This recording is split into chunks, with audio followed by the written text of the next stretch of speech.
ٹکڑا ہے، جس نے اسے اذیت دی اس نے گویا مجھے اذیت دی، اور جس نے مجھے اذیت دی اس نے اللہ کو اذیت دی۔ اللہ کا شکر ہے کہ ہم اہل بیت کی عظمت سے واقف ہیں، ان کی مصیبتوں کو بھی جانتے ہیں۔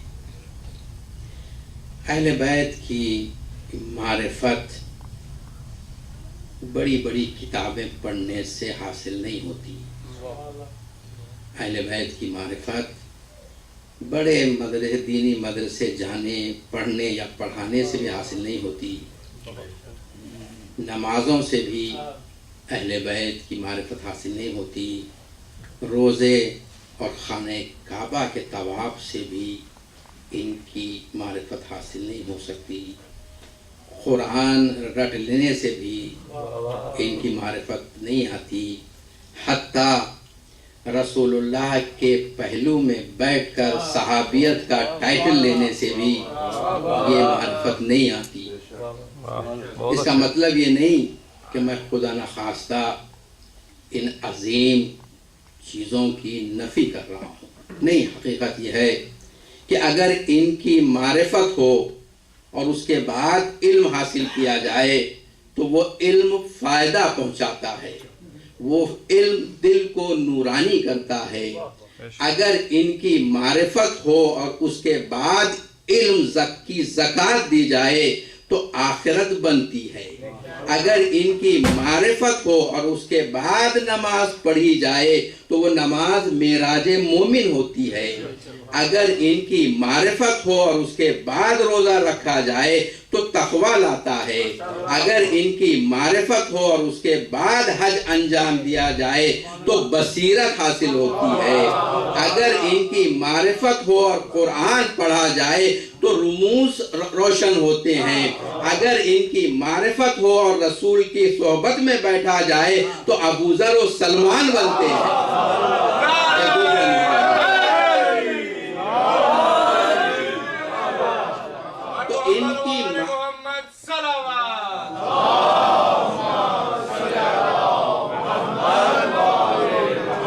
ان کی معرفت کے بعد ہی کوئی عمل ہو تو وہ فائدہ پہنچا سکتا ہے، اور ان کی معرفت حاصل کرنے کے کچھ شرائط ہیں۔ ان کی معرفت حاصل کرنے کے لیے نسل میں طہارت ضروری ہے۔ ان کی معرفت حاصل کرنے کے لیے خون کی پاکیزگی ضروری ہے۔ ان کی معرفت حاصل کرنے کے لیے ماں کے دودھ میں مودت کا اثر ہونا چاہیے، اور ماں کی گود ہی اولین مدرسہ ہے۔ ہمارا سلام ہو ہماری ماؤں پر کہ انہوں نے ہمیں بچپن میں ہی ان کے ناموں سے آشنا کروا دیا۔ ہم ان کا، اپنی ماں کا نام نہیں جانتے تھے، ان کا احسان ہے کہ انہوں نے ہمیں پنجتن کے نام بتلا دیے۔ ہم ان کا نام نہیں جانتے تھے، ماں کا نام نہیں جانتے تھے، مگر پنجتن کے نام سے وہ واقف کروا دیے۔ ہمارا سلام ہو ان ماؤں پر جنہوں نے ہمیں گود میں اللہ 1، پنجتن 5، امام 12، معصوم 14 کہہ کر ان سے آشنا کروا دیا۔ ماں کی گود ہی میں یا علی مدد بھی سکھا دیا، یا حسین بھی سکھا دیا۔ تو معرفت حاصل کرنے کے لیے کچھ شرائط ہیں، اور اللہ کا شکر ہے کہ ہمیں ماں کی گود سے یہ تعلیم ملی جس کا اثر ہم دیکھ رہے ہیں۔ کفرستان میں بھی شہزادی کونین کی مجلس کے لیے لوگ وقت نکال کر شرکت کرتے ہیں۔ حقیقت یہ ہے کہ جس وقت یہ عظیم ہستیاں اس سرزمین پر زندگی بسر کر رہی تھیں، اس وقت نہ ہم تھے، نہ آپ تھے، نہ ہمارے ماں باپ تھے، نہ ان کے ماں باپ تھے، کم از کم 7-8 پشتوں تک کوئی نہ تھا، مگر اس کے باوجود ہم تک ان کا یہ نور پہنچا ہے۔ ہم میں سے کوئی نہ تھا جب اللہ تعالیٰ نے خانہ کعبہ کی دیوار کو شگاف کر کے فاطمہ بنت اسد کو دعوت دی کہ ولی اللہ کی ولادت کے لیے بیت اللہ میں تشریف لائیے۔ ہم میں سے کوئی نہ تھا جب اللہ تعالیٰ نے جبرائیل کے ذریعے یہ پیغام پہنچایا کہ اِنَّا أَعْطَيْنَاكَ الْكَوْثَرَ، ہم تمہیں کوثر عطا کر رہے ہیں۔ بی بی فاطمہ کی ولادت کی جب خبر دی ہم میں سے کوئی موجود نہ تھا۔ جب جبرائیل یہ پیغام لے کے آئے کہ اللہ تعالیٰ فرماتا ہے کہ میں نے علی و فاطمہ کا عقد عرش پر کر دیا ہے، اے رسول آپ زمین پر اعلان کر دیجئے، اس وقت ہم میں سے کوئی نہ تھا۔ جب علی اور فاطمہ کے گلشن میں پہلا گل کھلا اور جبرائیل نے کہا کہ اللہ فرماتا ہے اس کا نام حسن رکھیے، تو اس وقت ہم میں سے کوئی نہ تھا۔ ہم میں سے اس وقت بھی کوئی نہ تھا جب فطرس ان ملائکہ کے ساتھ آیا اور حسین کے گہوارے سے اپنے جسم کو مس کر کے یہ فخر کرتا ہوا اڑ گیا کہ میں حسین کا آزاد کیا ہوا ہوں۔ ہم میں سے اس وقت کوئی نہ تھا جب علی اور فاطمہ کے گھر میں پہلی بیٹی آئی اور جبرائیل نے آ کر پھر کہا کہ اللہ فرماتا ہے اس کا نام زینب رکھو۔ ہم میں سے کوئی نہ تھا جب رسول اللہ منبر پر بیٹھے حسن و حسین کو اپنے زانوؤں پر بٹھا کر اصحاب کو سمجھا رہے تھے کہ یہ جنت کے سردار ہیں، الحسن و حسین سید شباب اہل الجنہ۔ ہم میں سے کوئی نہ تھا جب رسول اللہ آئے تطہیر آنے کے بعد 6 مہینے تک ہر روز صبح ان کے در پر جاتے، سلام کرتے اور اس کے بعد آیت کی تلاوت فرماتے کہ انما یرید اللہ لیذھب عنکم الرجس اہل البیت ویطہرکم تطہیرا۔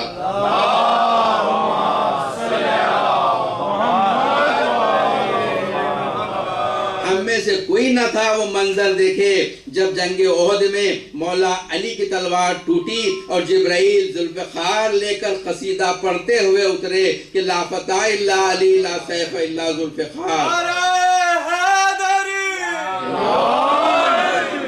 ہم میں سے کوئی نہ تھا جب رسول اللہ اپنی صاحبزادی کے احترام کے لیے کھڑے ہو جاتے تھے، ہاتھ چومتے تھے، پیشانی کا بوسہ دیتے تھے، اپنی جگہ بٹھاتے تھے، اور جب شہزادی جانے لگتی تو دروازے تک چھوڑتے اور مسجد کے دروازے سے چھوڑتے ہوئے اصحاب سے فرماتے کہ میں یہ اپنی بیٹی کے عنوان سے احترام نہیں کر رہا ہوں، اللہ نے مجھے حکم دیا ہے کہ فاطمہ کی تعظیم کروں۔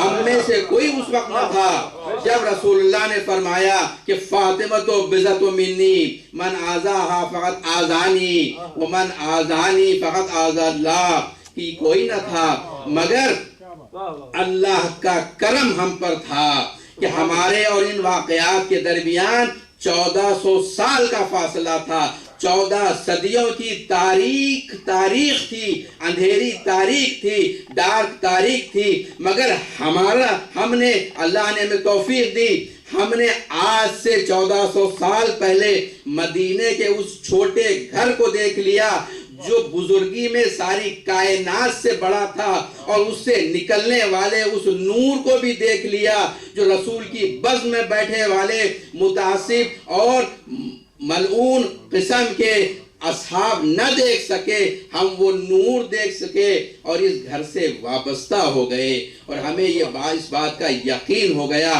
کہ جیسا گھرانہ یہ ہے ایسا گھرانہ ساری کائنات میں نہیں ہے، نہ پہلے تھا نہ آنے والا ہے، بس ایک واحد یہ گھرانہ تھا جس میں باپ علی ہے، ماں فاطمہ ہے، بیٹے حسن و حسین ہے، بیٹی زینب و ام کلثوم ہے، یہ سب کے سب ایک ہی وقت میں ایک ہی چھت کے نیچے زندگی بسر کر رہے تھے۔ ایسا گھرانہ نہ کائنات نے دیکھا ہے نہ کائنات دیکھے گی۔ حضور پڑھیں محمد علیہ محمد۔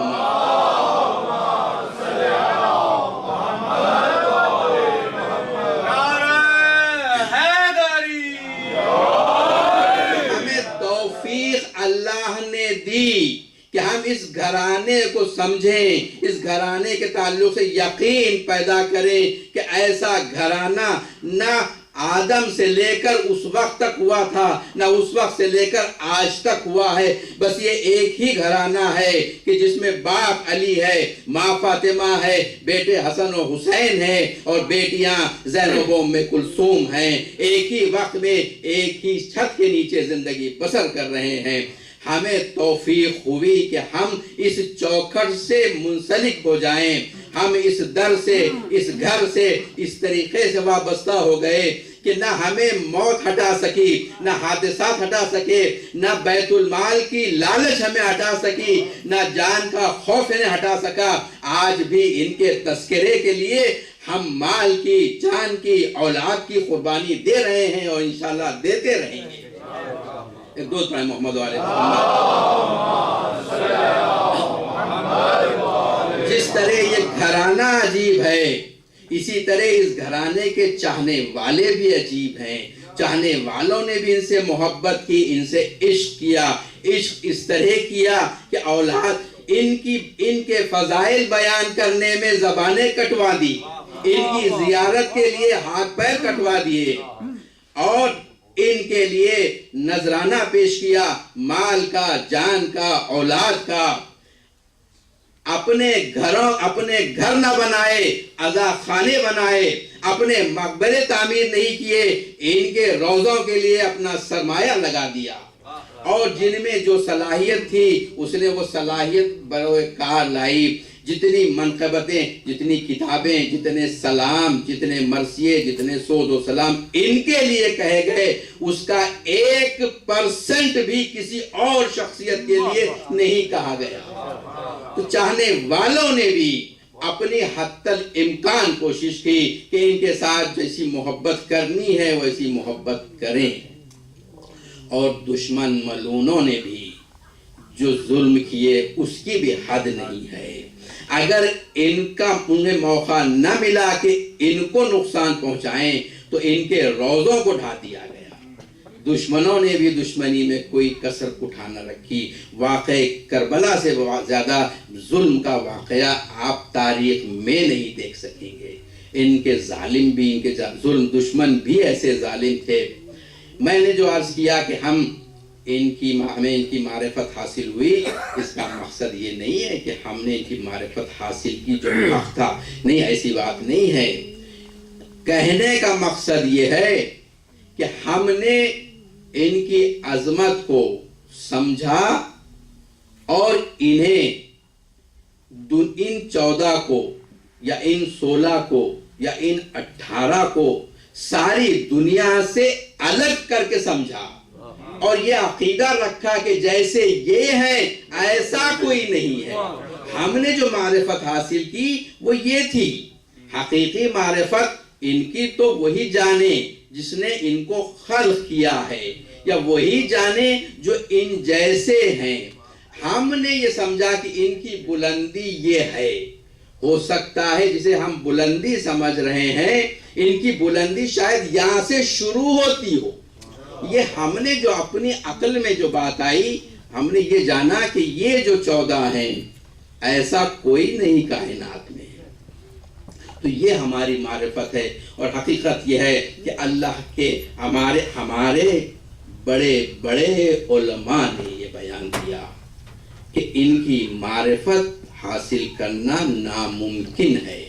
کیونکہ یہ مجلس شہزادی کونین سے مربوط ہے. میں اپنے بیان کو شہزادی کی طرف موڑتے ہوئے اس شہزادی کے تعلق سے ہمارے علماء نے کہا کہ اس شہزادی کی معرفت حاصل کرنے کے صرف 4 طریقے ہیں، 5واں طریقہ نہیں ہے.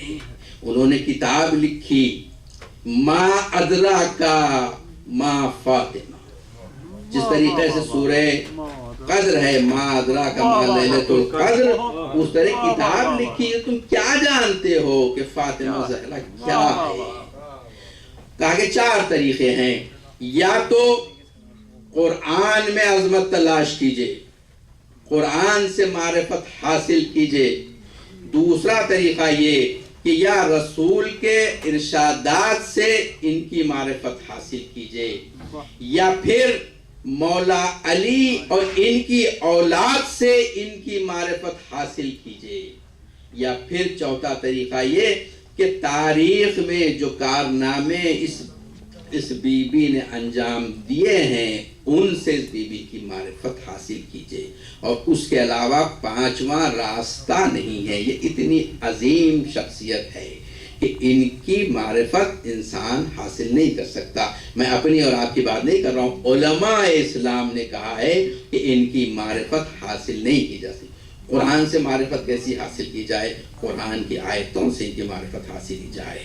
قرآن کی آیتیں آئے مودت ہے، آئے تطہیر ہے، ان آیتوں سے ان کی عظمت کو سمجھیے، ان کی معرفت حاصل کیجئے۔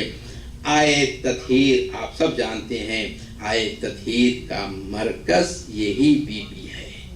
آپ حدیث قصہ میں ہمیشہ پڑھتے آئے ہیں، سنتے آئے ہیں کہ یہ بی بی مرکز تطہیر ہے، اور اسی بی بی سے سب کی نسبت سمجھائی گئی ہے۔ مگر افسوس کہ مسلمانوں نے اس آئے تطہیر میں بھی انہیں شامل کر دیا کہ جن کے لیے شاید جنت بھی مشکل ہو، یعنی ازواج رسول کو آئے تطہیر میں شامل کر دیا۔ ایک دو تو محمد علیہ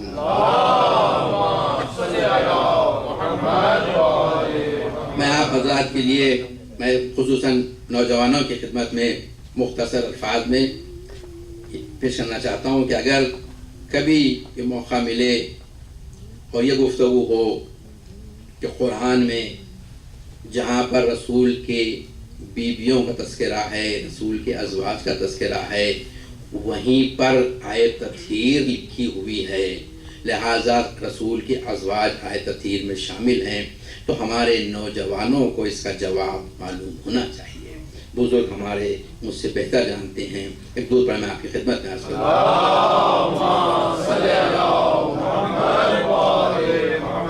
دیکھیے سورہ 33ویں سورے کی 33ویں آیت ہے، اور آدھی آیت وہی ہے جو آیت تطہیر ہے۔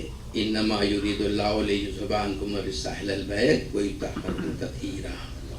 یہ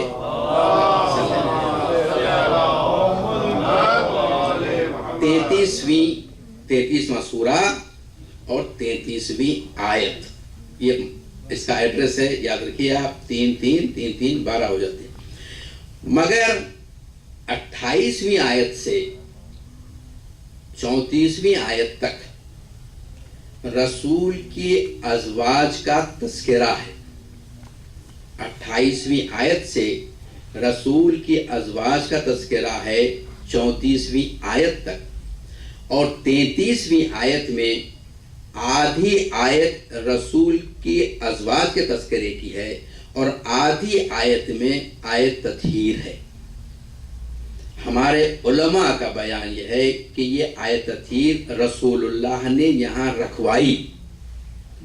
وجہ اس کی یہ تھی کہ یہ آیت قرآن میں رہ جائے، کیونکہ رسول اللہ کو پتا تھا کہ جب مولا علی قرآن لے کے جائیں گے اسے قبول نہیں کیا جائے گا، اور وہ قرآن پیش کر دیا جائے گا جو خلفاء نے اپنے زمانے میں سے چھاپا ہے، لہذا یہ آیت رہے، اس لیے اس آیت کو ان آیتوں کے ساتھ رکھا گیا ہے۔ مگر ہر عقل رکھنے والا، ہر معمولی علم رکھنے والا یہ سمجھ سکتا ہے کہ یہ اس آیت میں رسول کی کوئی زوجہ بھی شریک نہیں ہو سکتی۔ اس کی دلیل کیا ہے؟ اس کی دلیل ایک تو یہ ہے کہ جتنی آیتیں رسول کی ازواج کے لیے آئی ہیں ان سب میں مؤنث استعمال ہوا ہے، فیمینائن جنڈر استعمال ہوا ہے، اور اس آیت میں میسکولائن جنڈر استعمال ہوا ہے۔ عربی زبان کا طریقہ یہ ہے کہ جب عورتوں کا تذکرہ ہو تو فیمینائن جنڈر ہو، جیسا کہ عام زبانوں میں ہے، مگر جہاں پر عورت اور مرد دونوں کا مل کے تذکرہ ہو وہاں پر میسکولائن جنڈر مذکر استعمال ہو۔ تو جتنی آیتیں ہیں، یہ 7 آیتیں 28 سے لے کے 34 تک، ان میں سب آیتوں میں فیمینائن جنڈر ہے سوائے آیت تطہیر کے. آیت تطہیر میں وہ میسکولائن جنڈر ہے. انکم یرید اللہ لیذھب عنکم، اگر اور ازواج کے لیے ہوتا تو انکن آتا. وہ یطہرکم کے بجائے یطہرکن آتا. بہرحال پہلی جو آیت ہے 28ویں آیت، اس کا ترجمہ سنیے. آیت یہ کہتی ہے کہ یا ایھا النبی، اللہ تعالیٰ کہہ رہا ہے رسول اللہ سے، یا ایھا النبی قل لازواجکم ان کنتم تريدون الحیاۃ الدنیا وزینتها فتعالین امتعکن واسرحن سراحا جمیلا. رسول اللہ سے اللہ مخاطب ہو کے فرما رہا ہے. یہ 28ویں آیت ہے جہاں سے رسول کے ازواج کا تذکرہ شروع ہو رہا ہے. اللہ تعالیٰ فرما رہا ہے کہ اے رسول اپنی بیویوں سے کہہ دیجئے اگر تم دنیا چاہتی ہو اور دنیا کی یہ رونق اور یہ زرق برق زندگی چاہتی ہو تو میرے پاس آؤ، میں تمہیں کچھ مال اور دولت دے کر عزت کے ساتھ تمہیں خدا حافظی کر دوں گا. رسول کی دیکھیے، اللہ تعالیٰ ہماری طرح تو نہیں ہے کہ اللہ تعالیٰ ایگزیجریٹ کرے. اللہ تعالیٰ کسی کے ساتھ کوئی غلط بیان بھی نہیں فرماتا، وہ عادل ہے. اگر اس نے ازواج کے لیے یہ بات کہی ہے تو ازواج اس ٹائپ کے تھے. اس کی شان نزول یہ ہے کہ جب خیبر فتح ہوا اور خیبر میں بہت سا مال ملا اور مال مسلمانوں میں تقسیم ہوا، رسول اللہ جب خیبر سے لوٹے تو رسول کی بیویوں نے کہا کہ یا رسول اللہ اب آپ کو مال مل گیا ہے، ہمارا حصہ بھی بانٹ دیجئے. ہم چاہتے ہیں کہ ہمارا یہ پردہ ہم یہ خریدیں، ہم چاہتے ہیں کہ یہ چیزیں خریدیں. تو پھر لکھے ہیں انہوں نے جو چیزیں مانگی تھی. رسول اللہ خفا ہو گئے اور رسول اللہ نے فرمایا کہ میں نے خیبر سے کوئی مال نہیں لیا، میں نے اللہ کے حکم کے مطابق جو بھی ملا تھا مسلمانوں میں تقسیم کر دیا اور میں نے کچھ حاصل نہیں کیا. اور رسول اللہ خفا ہو گئے. 19 دن تک رسول اللہ مشرب ابراہیم میں رہے، کسی ازواج کے گھر نہیں گئے. اور 19 دن بعد یہ آیتیں نازل ہوئیں. اس آیت میں اللہ نے فرمایا کہ رسول کہہ دیجئے اپنی بیویوں سے اگر تمہیں دنیا اور دنیا کی رونق چاہیے تو میرے پاس آؤ، میں تمہیں مال دے کر عزت کے ساتھ الگ کر دوں گا. تو سمجھ گئے رسول کی بیویاں کیسی ہیں. کیا یہ آیت تطہیر میں آ سکتی ہیں؟ اس کے بعد دوسری آیت یہ کہتی ہے وَإِن كُنتُنَّ تُرِدْنَ اللَّهَ وَرَسُولَهُ وَالدَّارَ الْآخِرَةَ فَإِنَّ اللَّهَ أَعَدَّ لِلْمُحْسِنَاتِ مِنكُنَّ أَجْرًا عَظِيمًا. اگر تم میں سے کوئی اللہ کو چاہتی ہے، رسول اللہ کو چاہتی ہے اور آخرت کی طلبگار ہے، یعنی دوسری کنڈیشن. یہ پہلی کنڈیشن ہے کہ جو تم کو دنیا جس کو چاہیے وہ مجھ سے مانگ لو، میں تمہیں دے کر الگ کر دوں گا. ازواج نے رسول اللہ سے یہ بھی کہا تھا کہ اے رسول اللہ کیا آپ یہ سمجھتے ہیں کہ اگر آپ ہمیں طلاق دے دیں تو کوئی ہم سے عقد نہیں کرے گا؟ ہم سے عقد کرنے والے بھی ہیں. یہ شان نزول میں لکھا ہے. مولانا فرمان علی صاحب کے قرآن میں پڑھ لیجئے، شان نزول میں لکھا ہے.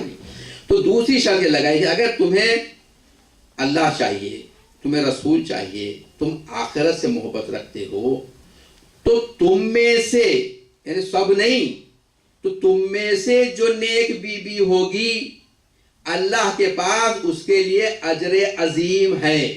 یعنی یہ کہ اگر تم سب کے سب اگر چاہو کہ اللہ کو چاہو اور رسول کو چاہو اور آخرت کو چاہو تو بھی مل نہیں سکتا، کیونکہ تم اس قابل نہیں ہیں. تم میں سے جو نیک ہیں، من کننا، یعنی تم عورتوں میں سے جو نیک بیوی ہے اس کے لیے آخرت ہے.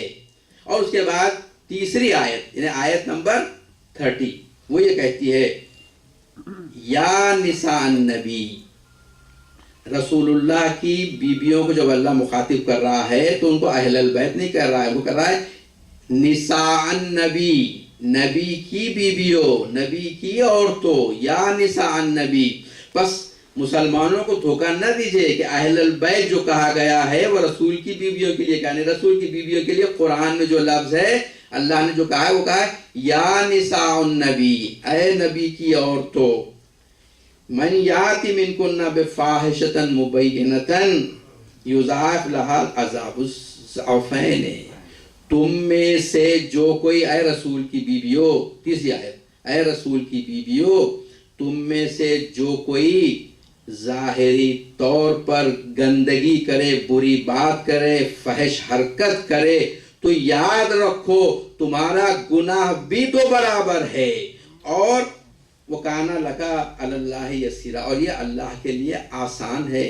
تم یہ نہ سمجھنا کہ تم رسول کی بیوی ہیں تو تم پر عذاب نہیں ہوگا، نہیں، اللہ کے لیے یہ آسان ہے.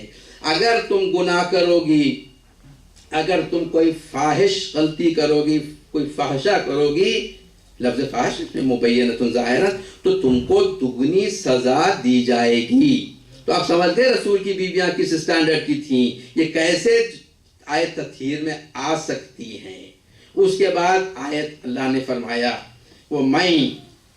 وَمَن يَقْنُتْ مِنْكُنَّ لِلَّهِ وَرَسُولِهِ وَتَعَامَلْ صَالِحًا نُؤْتِهَا أَجْرَهَا مَرَّتَيْنِ، اور تم میں سے جو اللہ کو چاہے، رسول کو چاہے، اور تعامل صالحاً اور نیک عمل انجام دے، اس کے لیے دگنا ثواب بھی ہے. اگر غلطی کریں گے تو دگنا عذاب ہے، اگر نیکی کریں گے تو دگنا ثواب ہے. وَآتَدْنَا لَهَا رِزْقًا كَرِيمًا، اور تمہارے لیے آخرت میں بھی عزت کی روزی ہے. یہ 4 باتیں ہو گئی اس میں. اور اس کے بعد 5ویں آیت یہ ہے یا نساء النبی لستن کاہد من النساء ان اتقیتن فلا تخضن بالقول فیطمع الذین فی قلبہ مرضا وقلن قولا معروفا. یہ غضب ہو گیا. اس میں کہا کہ اے رسول کی بیویوں، تم تو عام عورتوں جیسی نہیں ہو، لہذا اللہ سے ڈرو، تقوی اختیار کرو. جب کسی اجنبی مرد سے گفتگو کرو تو ایسی گفتگو نہ کرو کہ اس کے دل میں اگر مرض ہے تو وہ تمہاری تعلق سے کوئی اور آرزو کر لے. لہذا تم اس سے معروف طریقے سے، جو مشہور طریقے سے گفتگو ہے اس طرح گفتگو کرو. یعنی تم اس سے نرم گفتگو نہ کرو بلکہ تم اس سے سخت لہجے میں گفتگو کرو کہ اگر کسی مرد کے دل میں اگر مرض بھی ہے، بیماری بھی ہے، وہ تم سے کوئی غلط قسم کی امید نہ رکھ لے. یہ رسول کی بیویوں کے تعلق سے اللہ فرما رہا ہے کہ ان کو کہنے بات کرنے کا سلیقہ سکھا رہا ہے. تو کیسے کہتے ہیں کہ یہ آیت تطہیر میں شامل ہیں. اور اس کے بعد یہ آیت جس کا آدھا حصہ رسول کی بیویوں کے لیے ہے اور آدھے حصے میں آیت تطہیر آئی ہے. یہ سن لیجئے آپ، اور آپ کا ذہن جہاں پر بھی جائے میں اس کا ذمہ دار نہیں ہوں. آیت کا صرف ترجمہ پڑھ رہا ہوں. یہ ہے وَقُرْنَا فِي بَيُوتِكُنَّا وَلَا تَبَرُّجْنَا تَبَرُّجُ الْجَاهِلِيَّةِ الْأُولَىٰ وَأَقِيمُوا الصَّلَاةَ وَآتَيْنَا الزَّكَاةَ وَآتَيْنَا اللَّهَ وَرَسُولَهُ إِنَّمَا يُرِيدُ اللَّهُ لِيُذْهِبَ عَنكُمُ الرِّجْسَ وَأَهْلَ الْبَيْتِ وَيُطَهِّرَكُمْ تَطْهِيرًا.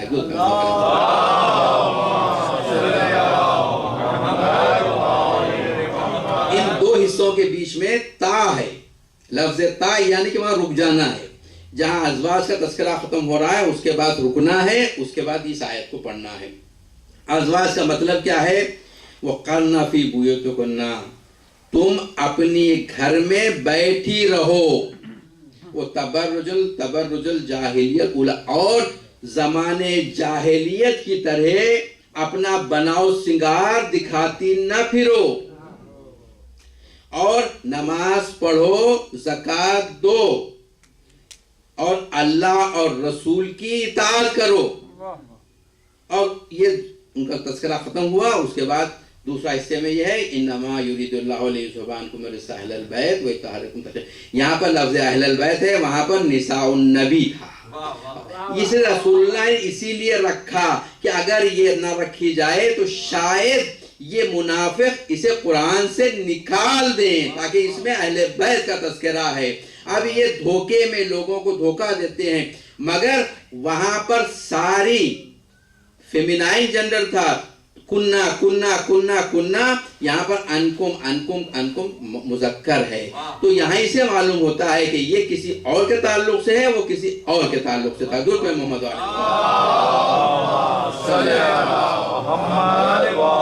تو وہ بیویاں جنہیں اللہ کہہ رہا ہے کہ تم اپنا بناؤ سنگار دکھاتی نہ پھرو، جسے اللہ یہ کہہ رہا ہے کہ تم گھر میں بیٹھی رہو، ان کو ہدایت دی جا رہی ہے، انہیں کہا جا رہا ہے کہ اقامت الصلاۃ، تم نمازیں پڑھو، آتینا الزکاۃ، تم زکات دو۔ ان کو کہا جاتا ہے کہ ہم تم سے رزق کو دور رکھ رہے ہیں، یہ کسی اور کا تذکرہ ہے، کسی اور۔ اس کے بعد اس آیت کے بعد پھر ایک آیت اور ہے، وَاذْكُرْنَا مَا يُتْلَى فِي بُيُوتِكُنَّ مِنْ آيَاتِ اللَّهِ وَالْحِكْمَةِ إِنَّ اللَّهَ كَانَ لَطِيفًا خَبِيرًا۔ اور کہتے ہیں کہ اے رسول کی بیویوں، تمہارے گھر میں جو اللہ کی آیتیں نازل ہو رہی ہیں اور جو حکمت کی باتیں ہو رہی ہیں اسے سمجھو۔ انہیں کہا جا رہا ہے کہ تم سمجھو، یاد رکھو، اور بے شک اللہ ہر باریک سے باریک چیز کا جاننے والا اور ہر خبر کا رکھنے والا ہے۔ ایک دو تھا محمد علیہ۔ تو آپ متوجہ ہو گئے کہ اس میں 7 آیتیں ہیں۔ پہلی 5.5 آیتیں رسول کے ازواج کے متعلق ہیں، پھر آدھی آیت تطہیر ہے، پھر 7ویں آیت بھی رسول کی ازواج کے متعلق ہیں۔ تو یہ جو علماء ہیں یہ اپنی قوم کو یہ باور کراتے ہیں کہ جہاں رسول کے ازواج کا تذکرہ ہے انہی میں یہ آیت تطہیر آئی ہے، لہذا ازواج آیت تطہیر میں داخل ہیں، جبکہ ان کا کردار الگ ہے۔ آیتیں پکار کے کہہ رہی ہیں کہ بھی جن کا تذکرہ ہو رہا ہے یہ آیت تطہیر میں شامل ہی نہیں ہو سکتے، کیونکہ اللہ انہیں صحیح طریقے پر رہنے کا طریقہ سکھا رہا ہے، اپنے لباس پہننے کا طریقہ سکھا رہا ہے، گفتگو کرنے کا طریقہ سکھا رہا ہے، اور کس طریقے سے یہ رسول کی اطاعت کریں سکھا رہا ہے۔ تو ان کے لیے نہیں کہا جاتا کہ ہم تم سے رزق کو دور رکھیں گے، دور رکھتے ہیں۔ ایک دو محمد علیہ۔ جب یہ گفتگو ہوئی کہ اس میں جو صیغہ ہے وہ مسکولائن ہے اس آیت تطہیر میں، اور اس میں جو صیغہ ہے وہ فیمینائن ہے، تو پھر علماء نے نیا چکر چلایا، کہا کہ نہیں، رسول کی بیبیاں اور رسول کے سارے مرد اس میں شامل ہیں، یعنی سارے مردوں کو رسول کے گھرانے کے لا لیا، کیونکہ ان کو لانا تھا۔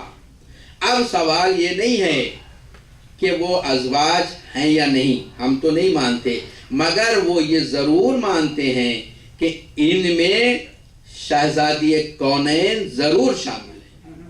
اہل سنت سب 73 فرقے اس کو قبول کرتے ہیں کہ آیت تطہیر میں شہزادی ہیں۔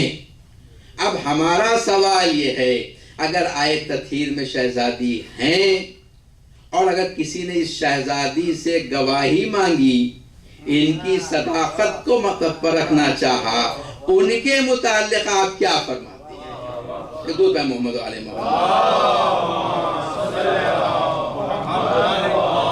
مولا علی نے جب بی بی گئی تھی خلیفہ کے پاس فدق کی بات لے کر، اور اس نے کہا کہ گواہی لاؤ کہ رسول اللہ نے تمہیں دیا تھا، تو بی بی نے گواہی ام ایمن کی پیش کی۔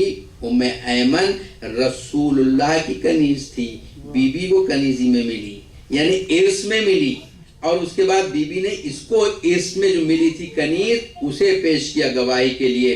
اور ام ایمن نے گواہی دینے سے پہلے خلیفہ سے پوچھا کہ خلیفہ پہلے یہ بتا، کیا تو نے رسول اللہ سے یہ سنا ہے کہ رسول اللہ نے فرمایا ام ایمن جنتی ہے؟ تو خلیفہ نے کہا ہاں میں نے رسول اللہ سے سنا ہے۔ جب اپنی جنتی ہونے کی تصدیق کروا لی تو ام ایمن نے کہا کہ میں گواہی دیتی ہوں کہ رسول اللہ نے اپنی بیٹی کے نام خیبر ہبہ کیا تھا، خیبر کے بعد ہبہ کیا تھا۔ مولا علی نے گواہی دی اور خلیفہ نے سند لکھ دی. بی بی سند لے کے جا رہی تھی, خلیفہ کا دوست آ گیا. عمر ابن خطاب نے پوچھا یہ کیا ہے؟ بی بی نے بتایا کہ یہ میرے فدق کی سند ہے. کہا کہ مجھے بتاؤ. ان کی کتابوں میں بھی لکھا ہے, ہماری کتابوں میں نہیں, ان کی کتابوں میں بھی لکھا ہے. اس نے دیکھا, نعوذ باللہ, اس نے اس پر تھوکا اور پھاڑ دیا.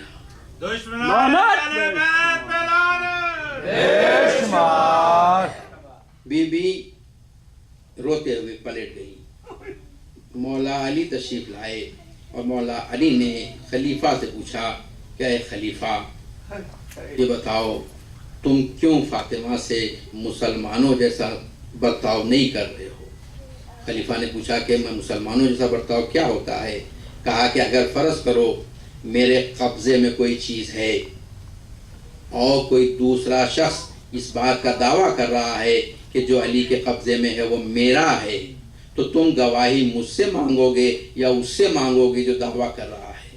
کہا کہ میں اس سے گواہی مانگوں گا جو دعویٰ کر رہا ہے.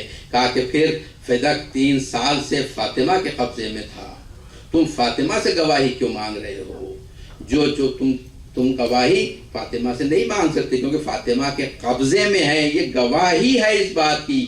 تم دعویٰ کر رہے ہو, تم دلیل پیش کرو. اور اس کے بعد فوراً مولا نے یہ پوچھا کہ اگر کوئی آ کر تمہیں یہ کہے کہ فاطمہ نے کوئی غلط کام خدا نخواستہ انجام دیا ہے تو تم کیا کرو گے؟ مولا نے سوال کیا. اسی وقت اس نے کہا کہ میں اگر وہ بات ثابت گواہی کسی نے دے دی تو میں فاطمہ کو سزا دوں گا. مولا نے کہا کہ تم پھر دین سے خارج ہو جاؤ گے. کہا کہ کیسے؟ کہا کہ تم آیت تطہیر کے خلاف جا رہے ہو, تم اللہ کے حکم کی نافرمانی کر رہے ہو, تم دین سے خارج ہو جاؤ گے, تم کافر ہو جاؤ گے. مولا علی نے فرمایا تو عمر ابن خطاب نے کہا علی یہ باتیں اپنے ہی پاس رکھو, جاؤ اور دلیل لے آؤ. یہ مولا علی نے آیت تطہیر کی گواہی, آیت تطہیر کا حوالہ خود خلیفہ اول اور خلیفہ دوم کے سامنے دیا. تو ان کا اب یہ جب صدیقہ سے گواہی مانگے تو ان کا مقام کیا ہے, ان کی سزا کیا ہونے والی ہے؟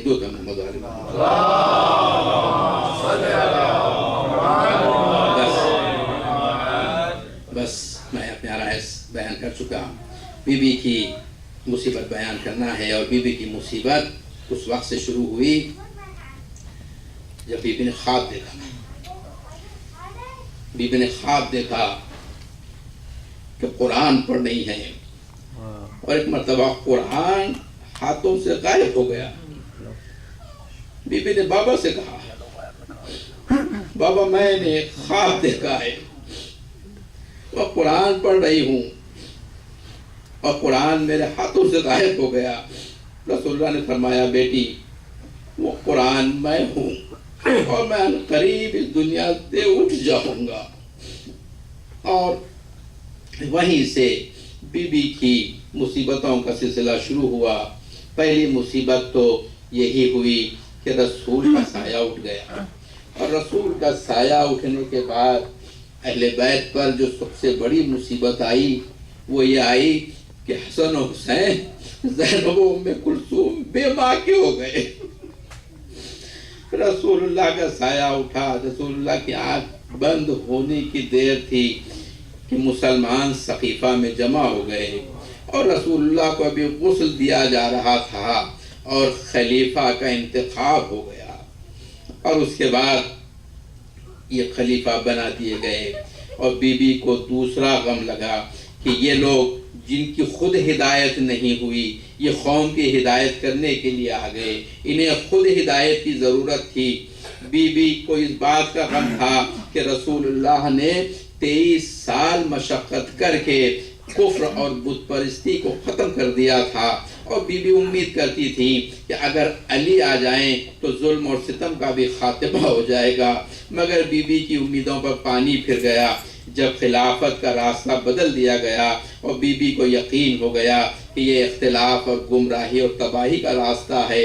اور اس کے بعد سے رسول کے دفن کرنے کے بعد ہر شب رسول اللہ، مولا علی، بی بی، امام حسن اور امام حسین یہ چاروں گھر سے نکلتے، ہر شب کو انصار کے قبیلوں کے پاس جاتے اور انہیں بی بی ان سے گفتگو کرتی اور غدیر کا واقعہ یاد دلاتی، رسول اللہ کی حدیثیں بیان کرتی، مولا علی کا حق سمجھاتی۔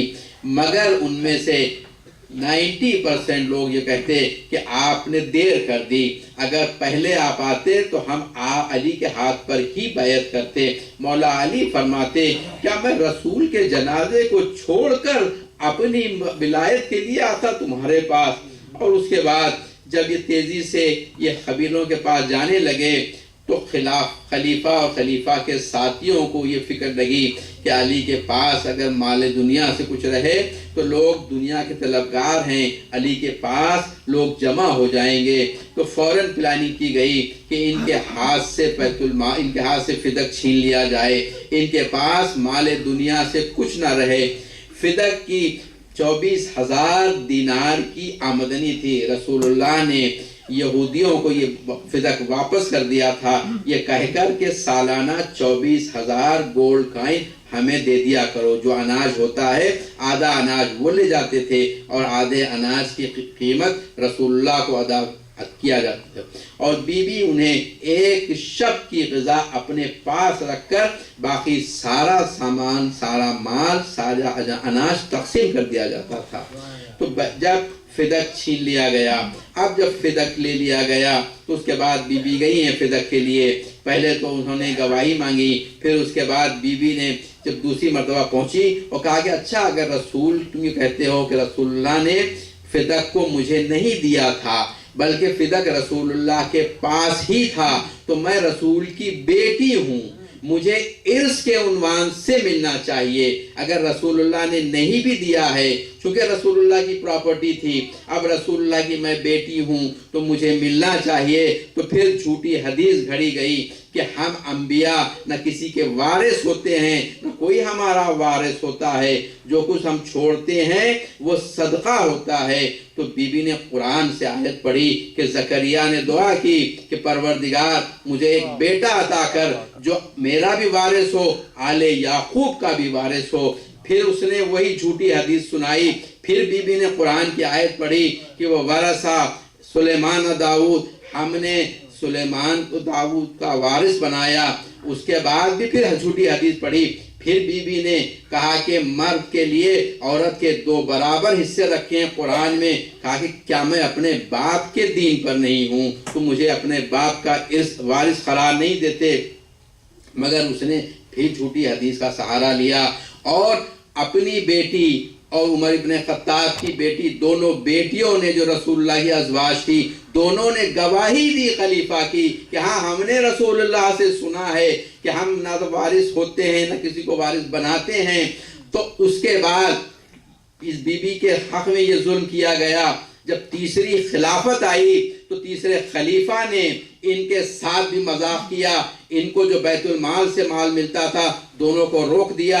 یہ دونوں بیٹیاں پہنچی پہلے اور دوسرے کی اور تیسرے خلیفہ کے پاس اپنا حق لینے کے لیے، تو عثمان نے کہا تم نے ہی تو گواہی دی تھی کہ ہاں رسول کسی کو وارث نہیں ہوتے نہ کوئی اس کا وارث ہوتا ہے، اب کیا مانگنے کے لیے آئی ہو؟ مختصر یہ کہ جب یہ بھی ہو گیا تو بی بی نے اب یہ چاہا کہ مدینے کے مسلمانوں کو جمع کیا جائے مسجد میں اور مسجد میں خطبہ دیا جائے۔ تو بی بی نے مسجد میں وہ شاندار خطبہ دیا کہ اس خلافت کی ساری آبرو کو بی بی نے تہس نہس کر دیا۔ اب ان میں انتقام کی آگ بھڑکنے لگی اور خلیفہ کے ساتھی عمر ابن خطاب نے کہا کہ خلیفہ اے ابو بکر